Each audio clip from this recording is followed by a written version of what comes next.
What's going on YouTube? Dr. Iron Bat Prime 2.0 back again with another video, and or know if you know me very well.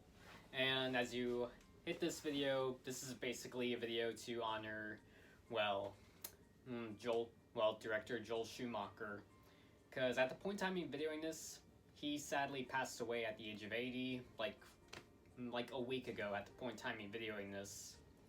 And in a way of honoring him, I thought it'd be good to do like a video of something he almost did but ended up not happening. It's basically the story of a Batman movie that almost would have been made and put on the big screen, but, ended up not happening. Now, let me backtrack a little bit. Joel Schumacher is famous for, he's famous for directing movies here and there, and I'll admit, he directed these two movies that I personally know. And those two movies would be Batman Forever and Batman and Robin.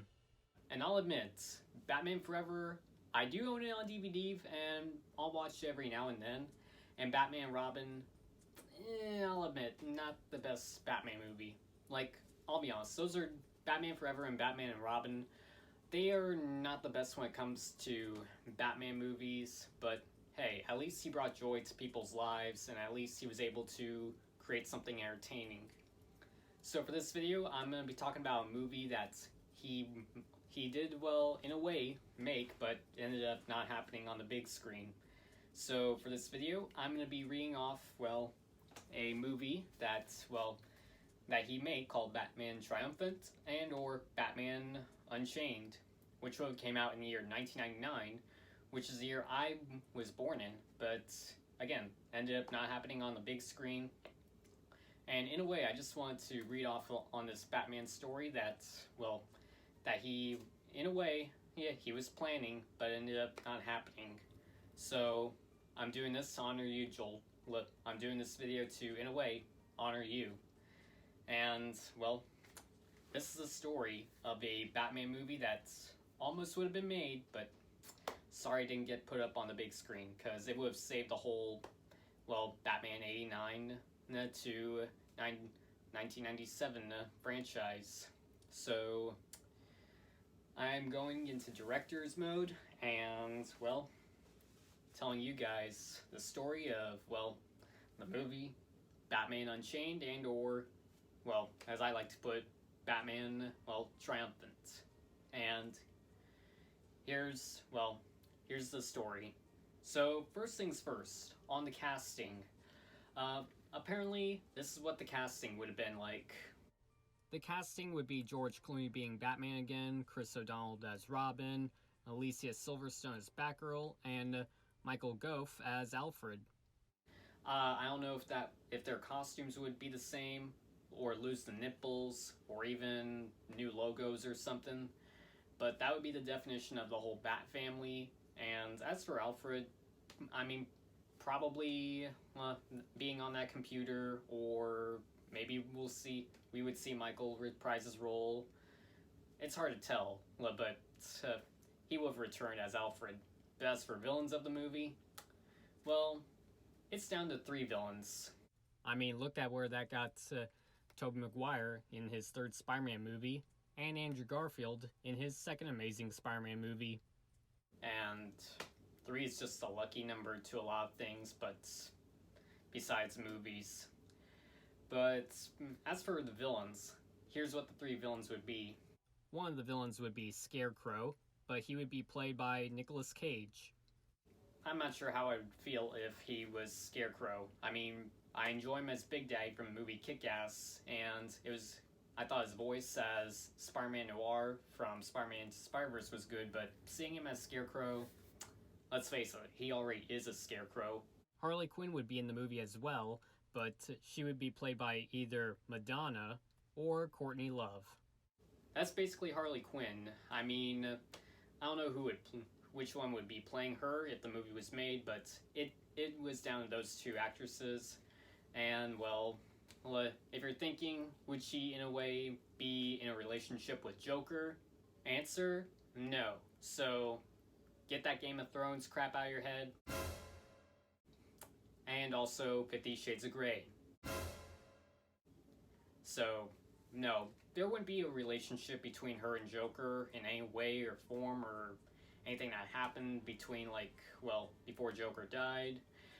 But she, the movie would reveal that she is actually related to Joker by being Joker's daughter. And she worked at a toy factory, so her origin would be very different than what we saw in Suicide Squad or Batman the Animated Series or even New 52.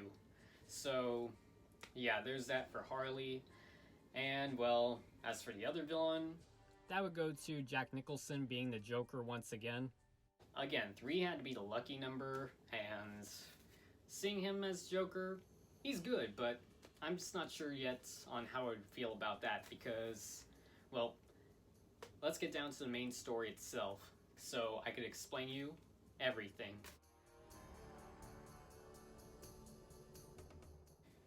So the movie first starts out with, well, Batman and Robin teaming up, but in a way, they get into a fight. In other words, just a stereotypical Dick Grayson wants to leave Batman's side, and he would maybe, in a way, go and become Nightwing. So that would probably mean we wouldn't see a lot of Robin in the movie. Maybe he'd be in it for like a total of, I don't know, maybe an hour, hour and a half. If this movie was like, I don't know, 2 or 2.5 hours long, maybe we wouldn't see much of Robin. But yeah, that's kind of the thing. So possibly Batman would be teaming up with Batgirl throughout most of the movie, but that's basically the beginning of the story. But then the next thing that happens, we see Jonathan Crane, well, developing his fear toxin, and well, in a way, he starts to learn that Bruce Wayne is Batman. Along the way, that's when Harley Quinn would finally learn that the Joker is her father. And I guess that's a kind of an okay way of starting out with the villains. And sometime later, that's when they would cross paths and meet. And while this is happening, Bruce Wayne is having nightmares and hallucinations of the Joker and every enemy he has encountered throughout his past movies.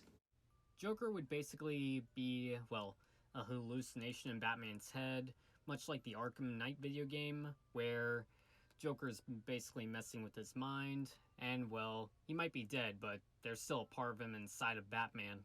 So I guess that's one way to put it on, well, on how it would go. So we'd basically be seeing, well, Jack Nicholson Joker just everywhere throughout the movie, but as like, well, as a hallucination, as a ghost, and something going on in Bruce Wayne's mind, even when he's not Batman.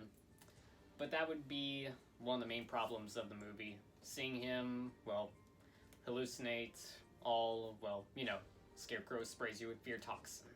Sometime later throughout the movie, Scarecrow and Harley Quinn team up to fight Batman. But as that happens, Batman is, well, encountered by, well, his worst fear happening because Scarecrow, well, finally gets a direct hit with his fear gas on hitting Batman. And, well, this is where Batman finally encounters his darkest, well, fear and, well, probably the most expensive thing in movie history, kinda. But as for the darkest thing that we would see, and, well, Batman's greatest fear, here's what it would be. Like, when Scarecrow finally hits him with fear gas, he finally wakes up, well, and sees this.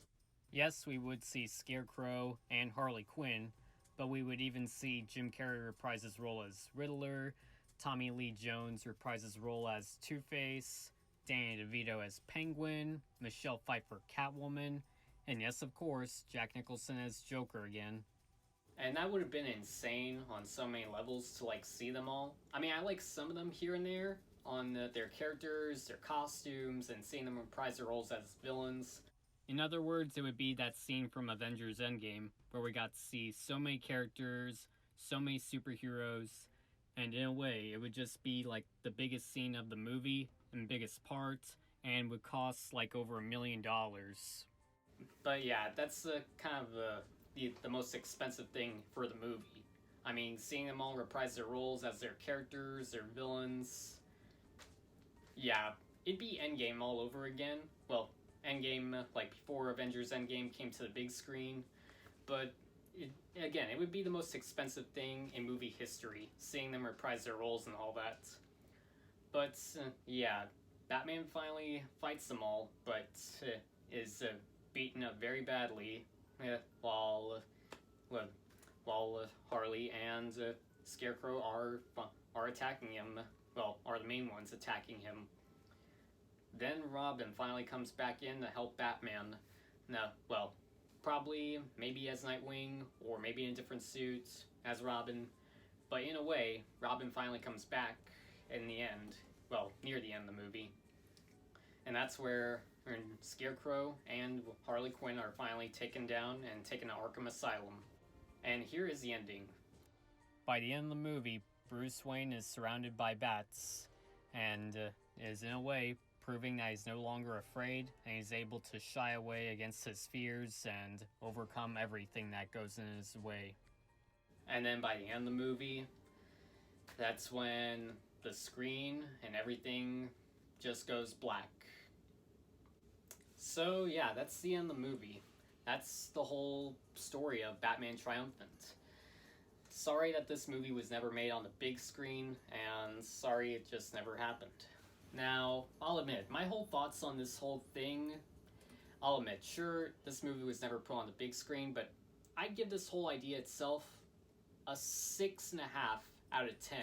Maybe 7 if I actually saw it, but as for my thoughts on it, like, if it actually did come to the big screen, and if I actually did watch it, my translation, well, here are a couple of questions that some of you might even ask. Would I say this movie would become a box office? Too far. Would I say it would be Oscar winning? I don't know if it's Oscar winning like Black Panther or Spider-Man Spider-Verse or even Dark Knight. And last question, I would probably say, would I say it would be better than Dark Knight? That is way too far. I mean, it's going to be hard to top Dark Knight. I mean, the only movies that could top Dark Knight are MCU movies. But other than that, I mean, this movie, maybe it would have been a success. Maybe it would have saved the franchise. I wouldn't say it would be, I would say it would be better than Batman and Robin probably, but I don't know if I would say better than the first Michael Keaton Batman movie. But yeah, sorry that this movie was never put on the big screen, Joel, but hey, at least you brought a lot of joy with the other movies that you did bring to everyone. And that about wraps up everything. That wraps up the whole story, that wraps up everything. There's not much else to say, and I didn't want to make this video too long to make you fall asleep or have you bored to death. But thank you all for watching and taking the time to just listen to me talk about a movie that was never made, but I just had to because, well, for Joel Schumacher and because I'm a diehard Batman fan. But thank you all for listening, thank you all for watching, and well, just to wrap it up on the video, don't forget to subscribe to the channel if you haven't subscribed already, along with hitting the bell to notify whenever I upload a video, along with hitting thumbs up so I know you like this video or even love it, and please hit some comments. I'm always reading comments here and there, so, well, again, make sure to comment. And don't forget to follow me on social media, and I might even follow you back. Follow me on Instagram, Twitter, Snapchat, CosplayMino, Facebook, TikTok. All my social media names are right here, so follow me, and again, I might follow you back. But until next time, guys, I will see you all in my next video, so yeah. See you guys in my next video, and well, Joel Schumacher, may you rest in peace.